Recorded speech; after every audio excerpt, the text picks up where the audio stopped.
What is diversity? Diversity is a multidimensional concept that encompasses the representation of a variety of identities and differences within a group or population. In Canada, diversity can look like and include, but not limited to, culture, ethnicity, sexual orientation, gender identity, religious beliefs, age, disabilities, and socioeconomic status. Understanding diversity requires more than mere tolerance and acknowledgement of our differences. It necessitates on recognizing that the dominant culture is not the sole reference point, and it also involves the sensitivity to other people's identities. It also demands recognizing injustices and power imbalances that can affect relationships between individuals. This means that diversity goes beyond mere just representation. It also involves inclusion.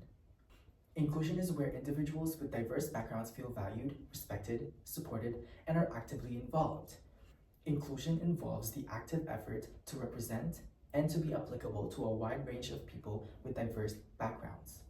Aspects of inclusion can look like the active participation of someone with a diverse background, their feeling of acceptance and being accepted, being valued and respected, fostering a connected relationship where they are working with others to foster a inclusive and interconnected space, and shared power and voice. Now that we've discussed how diversity encompasses a wide range of human differences, we can connect these differences into health and really look at how diversity is critical in understanding health, healthcare, and social well-being.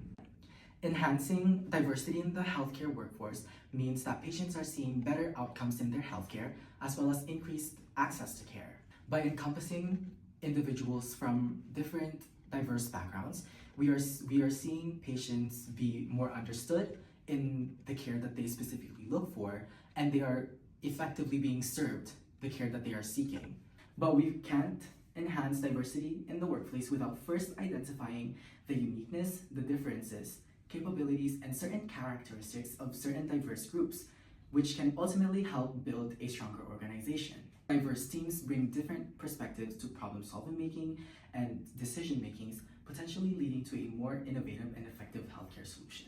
Diversity within the healthcare workforce is crucial for several reasons, mainly because it benefits minority groups and groups who don't have great access to healthcare.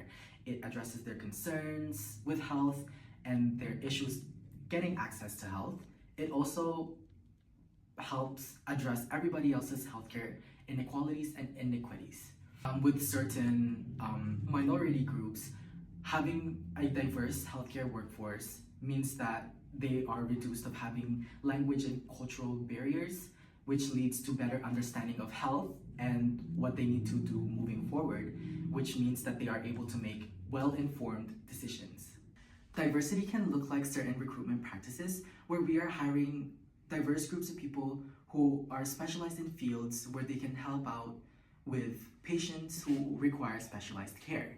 Diversity in the workforce can also look like having flexible work arrangements made, especially for those who practice certain religious beliefs, who might need the time off. Nurses and certain healthcare professionals with diverse backgrounds are also most likely to take charge in making legislative changes as well as policy changes in efforts to make vulnerable populations more supported. Diversity is able to help create anti-discriminatory policies, such as when it comes to treating LGBT people of certain identities, or just how people are being respected in the work area to create that safer space. Despite the efforts being made to enhance diversity in the workplace, we are still seeing a bunch of disparities that affect minority groups, one mainly being the pay gap between men and women who hold the same position. We are also seeing races and people of color having their experiences in healthcare be invalidated in comparison to their white counterparts. We're also seeing LGBTQ folks who need to create their own safe spaces and their own clinics because they don't feel comfortable going to immediate care or your typical care because they don't feel welcome or they just don't provide the same advanced care. Although we are seeing these disparities, it is important for us nurses or future nurses to push for these changes and to acknowledge that all of these differences come together and create a stronger workforce. Promoting diversity as a leader can help you make more knowledgeable decisions, build more strong team, and increase employee retention. Diverse leadership means examine the benefits of establishing a diverse team of leaders and define the steps for encouraging leadership diversity in the workplace. Diverse leadership involves creating an inclusive work culture that welcomes people with a wide range of backgrounds and experiences. However, as a future nurse, there is an understanding obstacles from diverse communities we may encounter in our daily lives. Some as nurses may face a disproportionate economic burden regarding education costs. Others may experience microaggression from the peers and patients. To lessen the harm brought on by these experiences, as nurse leaders can support our team with a zero-tolerance workplace and establish paths for open and honest discussion. How does a collective perspective affect nursing care? As previously mentioned by a group member Emjay, nationality and ethnicity isn't just included in diversity itself. Although it does include other groups such as LGBTQ, disabilities, genders, and ages as well. And we as a collective group, we agree that it is always important to be kind and respectful to anybody who walks into a healthcare facility, to hold no bias on them, just so that they won't feel uncomfortable, to always feel respected wherever they go, and to make sure that the place they're in is always cared for and also respected by. And we also know that by practicing these methods, we can continue to have a good nursing career henceforth. How does cultural humility affect patient care? Cultural humility itself is defined as being other-oriented, to be mindful and aware of the cultures around you, the nationalities around you, religious beliefs, identities, and as well as people's pronouns, all of that, to be accountable and also accepting towards everybody around you. And this is used in nursing practice to be mindful over your patients' identities, their characters as well, and to use that acceptance to move forward with your practice and to also apply whatever respect you gave to that person to another individual as well, to always continue spreading respect and mindfulness in your practice and career. And this applies to growing interpersonal relationships with people, and it helps because once you ensure that trust and respect between another person, you will mutually grow together in a healthcare facility and your career as well towards your peers, yourself, and to just always hold accountability over diversity itself in your workplace. A nursing team may face challenges due to generational and cultural communication differences. Younger nurses may prefer digital communication, while older nurses favor face-to-face interactions. Differences in values, work ethic, and perspective on patient care and teamwork can also arise. Older generations often have more clinical experience, while younger generations bring fresh perspectives and technological skills. Workplace expectations vary with different generations, prioritizing work-life balance and scheduling flexibility differently. Additionally, unconscious biases or discrimination may occur based on race, gender, and ethnicity. Barriers to culturally competent care in nursing can include lack of cultural awareness and education, language barriers, traditionalist, stereotyping and bias, resistance to change, patients' cultural preferences. Continuing education in cultural competence and communication is essential for improving care and teamwork. To achieve these, nurses can participate in cultural competence training, encourage inclusive teamwork, utilize language support services, engage in active listening, promote clear communication, and by implementing these strategies, nurses can create a more respectful and inclusive workplace, leading to better patient care and improved collaboration, especially a safe place to be more collective despite all our differences. What have you taken from the research or learned? Diversity has improved my teamwork skills because I have learned to work with different people from different countries with different culture experiences. Diversity has made decision making better because people from different countries get to air out their viewpoints, hence coming up with a solution. I have learned to build better and stronger relationships in the nursing practice. Diversity has made me understand the world better because I have been able to connect with people from various countries and various backgrounds. Benefits of diversity and inclusivity. It improves the quality of care by building trust among people with similar culture experiences, hence promoting improved patient care. Diversity promotes quality among people because they are celebrated and appreciated regardless of how they look. It creates a sense of inclusion and belonging since everybody is celebrated regardless of their differences.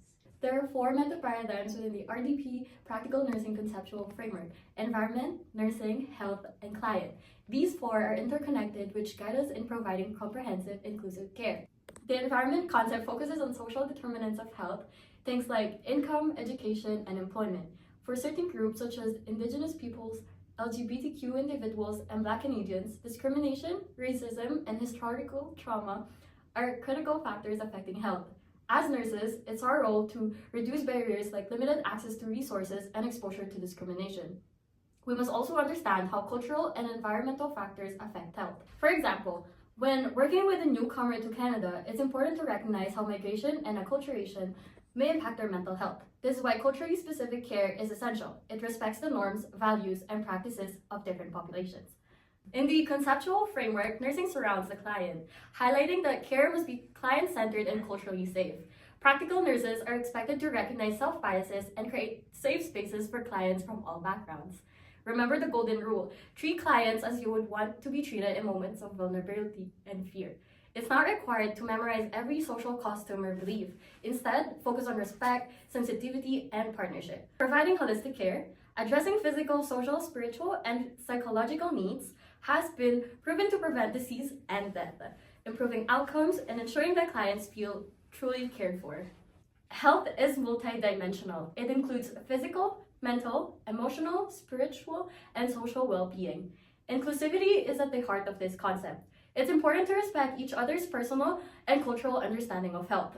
Practical nurses play a crucial role in advancing health equity by understanding factors like income, cultural identity, and access to resources.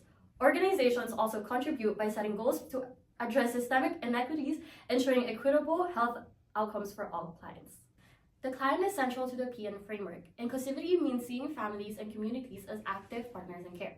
Families could be blended, multi-generational, or non-traditional, and support systems can vary across cultures. Effective communication with families and care providers would lead to safer, higher quality care.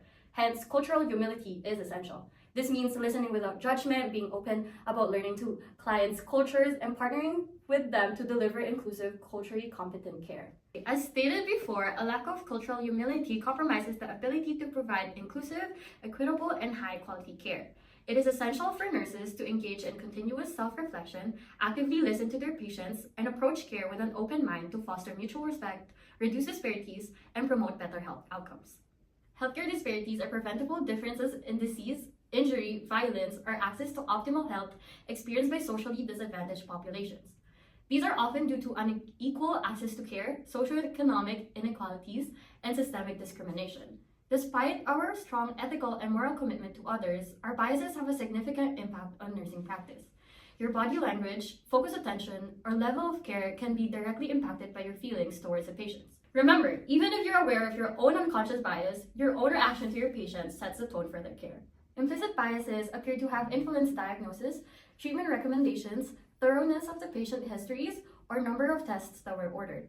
There's also the negative correlation between the level of implicit bias and indicators of quality of care, pointing to an increased likelihood of poorer outcomes. Providers with high levels of implicit bias were perceived as less warm, friendly, and team-oriented. These perceptions could reduce patient adherence, return for follow-up appointments, and trust in healthcare providers.